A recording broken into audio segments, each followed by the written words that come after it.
record that when I approached the Secretary of Justice together with Engineer Bernardo, both of them committed that Engineer Bernardo will go to the DOJ accompanied by the DOJ Secretary for the purpose of filing the appropriate charges only. And Engineer Bernardo will not in any way add or alter the affidavit that he presented before us. Meaning to say, no additions, no subtractions, walang alterations. Whatever copy that he distributed to this committee will be just that.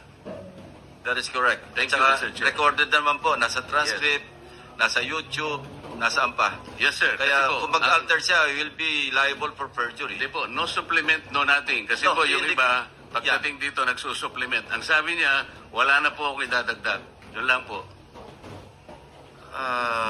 Meron siya sa statement niya na I humbly reserve the right to submit a supplementary affidavit Yun nga if po eh. warranted. Kaya po sinabi ko sa kanya, meron ka rito, magdadagdag. Kasi dapat sana alam natin because he presented himself before this committee, but whatever he does outside this committee, wala tayong kinalaman.